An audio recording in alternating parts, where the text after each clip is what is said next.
Sri Mulyani kemarin bicara soal guru menjadi beban dari negara tuh. Kalau dia ada di Perancis, sudah lama dipenggal kepalanya. Dan salah satu penyebab Louis XVI dipenggal karena kelakuan Menteri Keuangan dia. Menteri Keuangan Louis XVI itu namanya Etienne Silhouette. Ini Menteri Keuangan yang ditugaskan oleh Louis untuk pajaki rakyat karena Prancis bangkrut, membiayai kehidupan mewah istana, termasuk ratunya Antoinette, membiayai perang dengan Inggris, bangkrut Prancis pada waktu itu. Lalu datang inisiatif dari Menteri Keuangan yang namanya Etienne Silhouette. Dia bondar-mandir sampai ke desa-desa. Begitu dia lihat ada sandal yang agak baru, dia pajakin, pajak sandal jepit yang masih baru. Dia lihat pintu gereja yang masih mengkilap, pajak pintu gereja, dipajakin semua. Dia lihat ada pengantin yang kawin pakai musik, pengantinnya dipajakin, karena tahu akan dapat hadiah, musiknya dipajakin, royalti. Itu dilakukan oleh Menteri Keuangan Louis yang namanya Etienne Silhouette.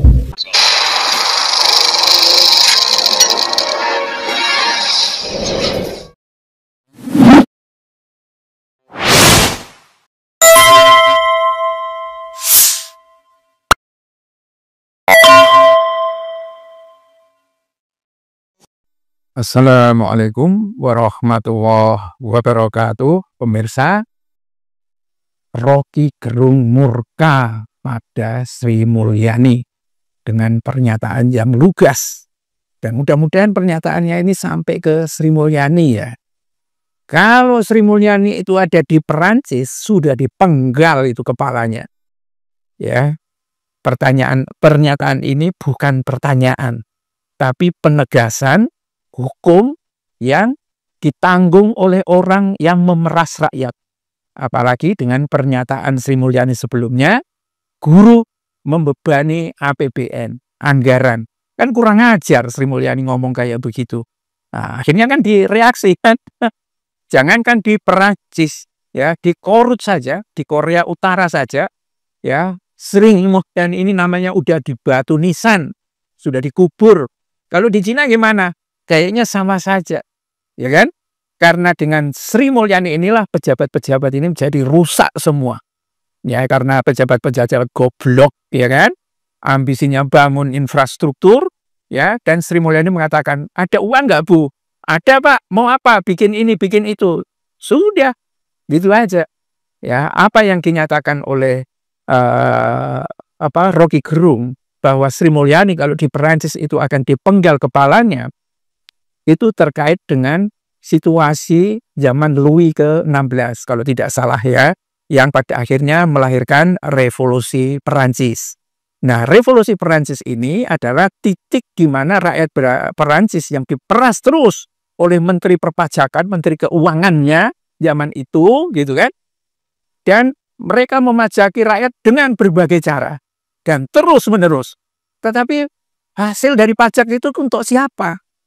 Untuk para penguasa, termasuk Louis, terus masuk Maria Antoinette, ya, yang perhiasannya mungkin kalah lah dengan perhiasannya dengan istrinya Jokowi itu, ya, yang dipakai beberapa kali itu istrinya Jokowi kan pakai itu orang menghitung sampai 2 triliunan itu karena satu permata itu harganya 200 miliar, ya, apa namanya, rekblut, pigon rekblut apa gitu, anu batu dari apa namanya, darah merahnya merpati. Nah, itu setelah diuji melalui lembaga lelang, itu tiap karatnya atau tiap permatanya itu harganya sekitar 200. Nah, si Iriana ini pakai lebih dari 15 permata itu. Kalau yang dipakai itu adalah permata asli, Kalau palsu sih ya nggak usah dihitung lah gitu. Ya, karena ya yang terjadi di Perancis itu untuk foya-foya sama. Sekarang itu kan pejabat ini kan foya-foya semua, flexing. Lihat aja, anggota-anggota DPR saja, itu mobilnya kan seperti showroom, mobil-mobil mewah. Sahroni juga begitu, ya kan?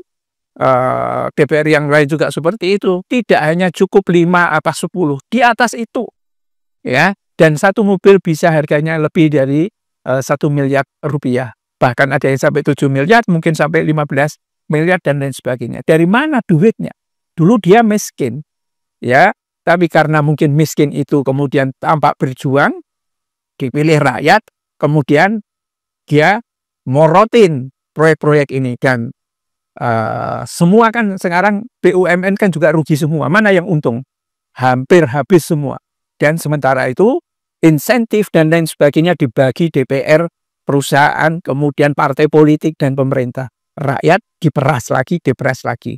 Terakhir ini pemirsa, ya, Sri Mulyani, ya, melalui Direktorat Jenderal Pajak alias Ditjen Pajak akan melibatkan aparat penegak hukum untuk melakukan penindakan demi mengejar target penerimaan pajak di rancangan anggaran pendapatan dan belanja negara 2.357 triliun.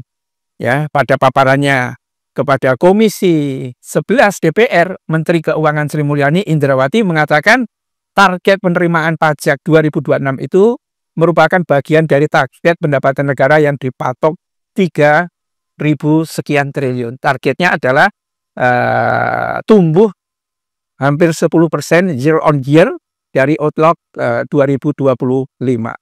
Jadi nanti ya yang dikejar adalah rakyat, pajak, dan tidak hanya petugas pajak, mereka juga mengerahkan polisi, mengerahkan aparat penegak hukum yang lain, dan itu habislah nanti. Dan untuk apa pajak itu? Prabowo maunya membuat lembaga ini, lembaga itu, ngangkat ini, ngangkat itu, kan begitu. Ya, kemudian proyek mangkrak dibiayai lagi.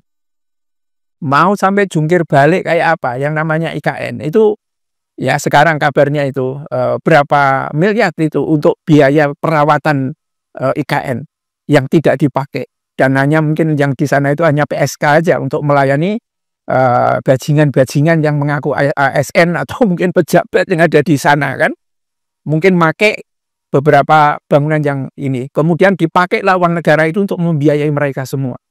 Ini kan memang malingnya luar biasa, dan menteri tidak pernah mengingatkan itu. Pokoknya rakyat akan diperas terus, dan karena itulah kata-kata Rocky Gerung, ya, kalau dia di Perancis dipenggal kepalanya, mungkin kata-kata ini agak serius gitu kan. Tetapi bisa jadi kalau situasinya crowded, rakyat akhirnya marah, mungkin orang yang akan termasuk yang akan dicari oleh rakyat itu ya Sri Mulyani ini. Nggak tahu nasibnya kayak akan seperti apa nanti. Billahi taufik wal hidayah. Assalamualaikum warahmatullahi wabarakatuh.